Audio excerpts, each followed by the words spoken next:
योग भ्रष्ट जन्म लेवे, निर्मल श्रीमान के यहाँ। अथवा धीमान योगी के, कुल में जन्म है मिले, इस लोक में जन्म ऐसा होना दुर्लभ है बड़ा। तहाँ वो बुद्धि संयोग आदि के देखा मिले, प्रयत्न फिर करता है पार्थ वो आत्म सिद्धि का। ऐसे बालपने से ही खिंचे पूर्वाभ्यास, जिज्ञासु योग का पावे, वेदों से श्रेष्ठ लाभ। अनेक जन्म की सिद्धि, सब पाप धुला हुआ। स्थायी योग का करता, योगी श्रेष्ठ गति ले।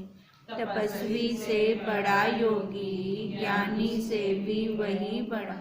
कर्मी से श्रेष्ठ है योगी, इससे योग ये कम। सब ही योगियों में जो बैठा है मुझ में करे। श्रद्धा से विश्व की सेवा, मुझे अत्यंत मानिए सो।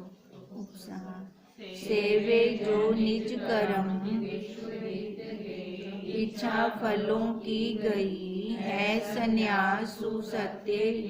प्रिय मुझे सत्कर्म त्यागी नहीं, कर्मी तापस ज्ञानी से यह बड़ा है योग मैंने कहा। मैं ही हूँ इस ध्यान से, स्थिर करे सो भक्त मेरा मान।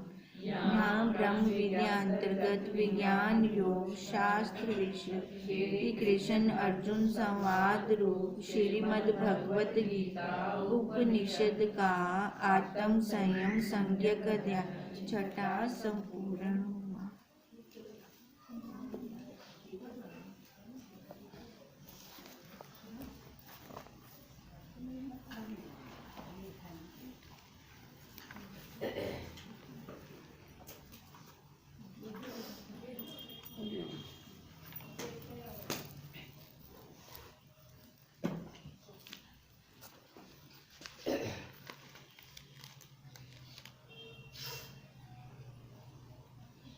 क्या चल रहा था?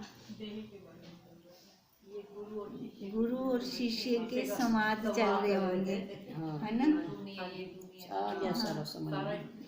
मैं हाँ, कौन हूँ?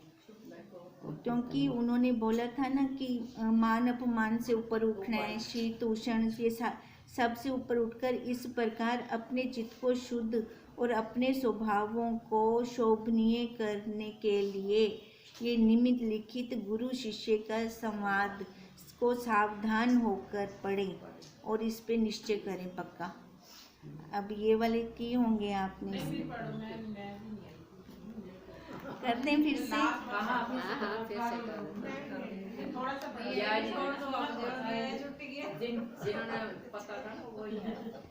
नहीं ना, करते हैं ना, मैं भी नहीं थी ना है ना, तो एक बार करते हैं, है ना। तो वो जो संवाद हैं क्या होने चाहिए गुरु और शिष्य के बीच में, उनको देखो ध्यान से सुनेंगे, क्योंकि हम भी शिष्य हैं। और यही है कि मैं कौन हूँ। सबसे पहले शिष्य ने क्वेश्चन किया कि मैं कौन हूँ। अब कौन है हम कौन है? हम देखें अपने आप को, हम क्या हैं? ये नाम रूप आकार वाले? हाँ, नहीं ना, ये नाम रूप आकार वाले तो नहीं है। तो फिर हम क्या हैं? सत्य चित आनंद रूप। क्योंकि हमने देह को एक साइड कर दिया, अपने साक्षी स्वरूप को सामने लेकर चलेंगे। ये तो वैसे भी विचार की क्लास है ना। अब अगर गुरु पूछे कि बेटा बोल तू कौन है, तो हमारी बुद्धि में एकदम यही प्रश्न आना चाहिए कि मैं सत्य चित आनंद रूप हूँ। फिर आगे शिष्य ब्रह्म अकर्ता और दुख सुख से रहित है। अब बोला ना मैं सच्चित आनंद रूप हूँ। अब ब्रह्म मतलब ब्रह्म हुआ। अब ब्रह्म में तो कोई दुख ही नहीं है, वो कुछ करता भी नहीं है, और मैं तो शुभ अशुभ कर्मों को करने वाला हूँ। अब गुरु ने तो बोल दिया बेटे तू सच्चित आनंद है। अब उसके अंदर फिर से शंका उठ रही है, अगर मैं सच्चित आनंद हूँ तो ब्रह्म तो कुछ करता ही नहीं है, वो तो कुछ करता ही नहीं है, और आप कह रहे हो कि तू वही है। अब मेरे को तो लगता है, मेरे को सुख भी लग रहा है, मेरे को दुख भी लग रहा है। अब ये कैसे? कहते हैं शुभ अशुभ कर्मों को करने वाला और उसका फल सुख दुख भोगने वाला। सुख दुख भी तो लगता है ना फिर, तो इसका मतलब मैं वो भी भोग रहा हूँ, इसलिए मैं ब्रह्म नहीं। मैं ब्रह्म कैसे हो सकता हूँ? अब ये मेरे को बताओ, क्योंकि गुरु ने तो बोल दिया अरे तू ब्रह्म ही, और मैं ब्रह्मा हूँ तो मेरे को अनुभूति भी तो थी वे। खाली गुरु आखरे में कि तू ब्रह्म है, वो अनुभूति थींदी है बोला। अनुभूति कब होती है? जब हम खुद अनुभव करते हैं उसको, जब अपना खुद निकालते हैं, फिर लगता है भी हाँ वाकई जो पहले गुरुदेव ने कहा था वो मेरे को अब समझ में आ रहा है कि मैं ब्रह्म हूँ। तो कैसे? भाग त्याग लक्षण वृत्ति द्वारा। अब एक भाग को छोड़ा तो दूसरे भाग को लिया, दोनों ही भाग कहाँ पर है? हमारे पास है, दोनों ही भाग हमारे पास है। अब उसने शंका पैदा कर दी ना, मैं ब्रह्म कैसे? क्योंकि मेरे को तो दुख भी लग रहा है, मेरे को सुख भी लग रहा है। अब ये बताओ। अब कहती हैं, गुरु आंसर दे रहे हैं, शरीर के संबंध से तुम अपने आप को भिन्न भिन्न कर्मों का करता। अगर हम शरीर के साथ जुड़ते हैं तो फिर ये मैंने किया, ये मैंने किया, ये तूने किया, ये कैसे किया, है ना? कितने किंतु परंतु लगा देते हैं वहाँ पर। देखो आकार है तो व्यवहार है व्यवहार है, आकार के साथ तो व्यवहार करेंगे ना, पर व्यवहार में भी सजग हो कि कोई पागल ना बना के चला जाए हमें। अब ज्ञान ले रहे हैं तो इसका मतलब ये नहीं है कि भोंदू बन जाएंगे।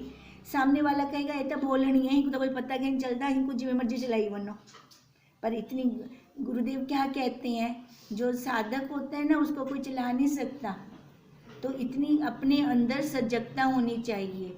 अब कहते हैं अगर तू ये शरीर के साथ संबंध रखेगा, अपने आप को कर्ता धर्म में लेके आएगा, मैंने किया, तो फिर भोगेगा कौन? मैं ही तो भोगूंगा। भोगने क्या आएगा? सुख और दुख, क्योंकि करते हैं जो कर्म हम वो पाप और पुण्य में वितरित हो जाते हैं। अब वो जो पाप और पुण्य का फल क्या? सुख और दुख। अब कहते हैं अगर तू कर्ता मानता है तो सुख दुख को भी भोगेगा। पक्की बात है, अनुभव है ना हमारा।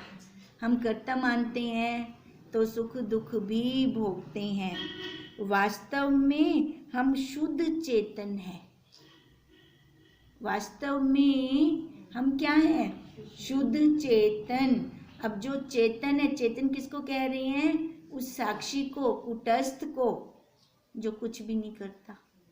अब लाइट आ रही है ना उसकी, ये ट्यूब लाइट जल रही है ना, इसके नीचे बैठकर मैं जो मर्जी कर्म करूं, वो तो कुछ हस्तक्षेप नहीं करती, वो रोकती तो नहीं भी तू गलत काम करेगी तो मैं बंद हो जाऊंगी, ऐसे तो नहीं। ऐसे ही हमारा वो साक्षी है, हमारा कुटस्थ है, वो हमें लाइट दे रहा है।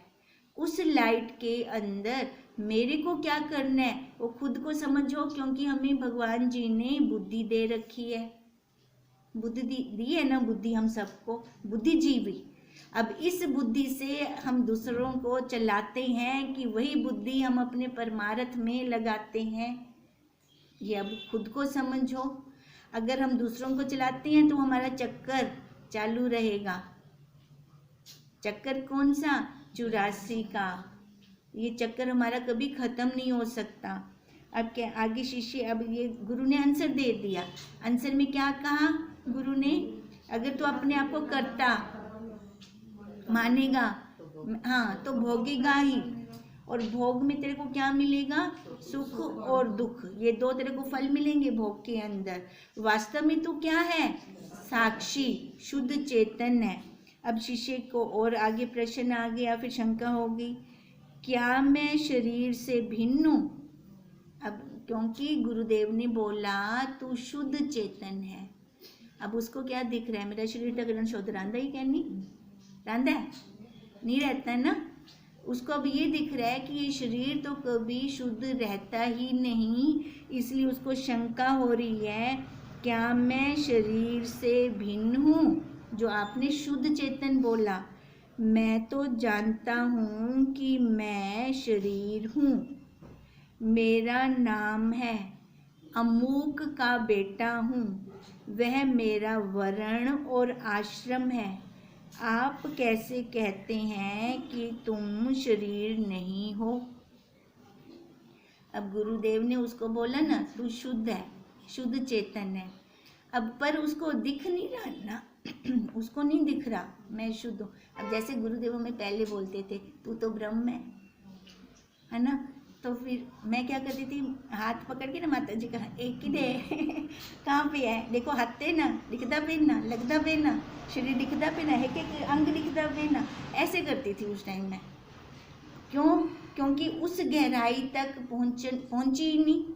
अब जब गहराई तक पहुंचो तभी तो उसका अनुभूति हो, किसी दूसरे के कहने से अनुभूति नहीं होती। चाहे ब्रह्मा विष्णु महेश जी भी आकर हमें ब्रह्म ज्ञान देकर भी चले जाएंगे ना, वो खाली सुनना हुआ होगा, हमारा जानना हुआ नहीं होगा। जानेंगे कब? जब हम स्वयं अनुभव करेंगे। जैसे पेट का दर्द का अनुभव हमें स्वयं होता है ना, तभी हमें पता चलता है ना, अच्छा इमें होता है पेट का दर्द।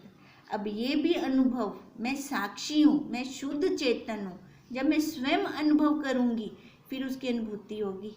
अब उस शिष्य ने अभी तक अनुभव नहीं किया हुआ तो उसको शंका हो रही है, भी मैं कैसे हो सकता हूँ। इसलिए तो वो कह रहे हैं, क्या मैं शरीर से भिन्न हूँ? आपने जो बोल दिया तो शुद्ध चेतन है। और कहते हैं, पर मैं तो अपने आप को ये नाम वाला, वर्ण वाला, आश्रम वाला, अब मेरे को तो मेरे माता पिता भी दिख रहे हैं, मैं इनकी संतान दिख रहा है मेरे को, मैं इनका हूँ। अब फिर मैं कैसे ये शरीर नहीं हूँ? अब शंका तो उसकी जायज है ना, शंका तो उसकी जायज है ना, जो कर रहा है वो।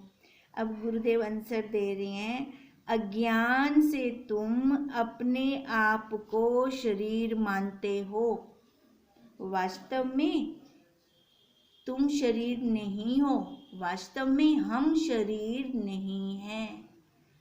अज्ञानता के कारण हम अपने आप को शरीर मानते हैं। अज्ञानता किसकी?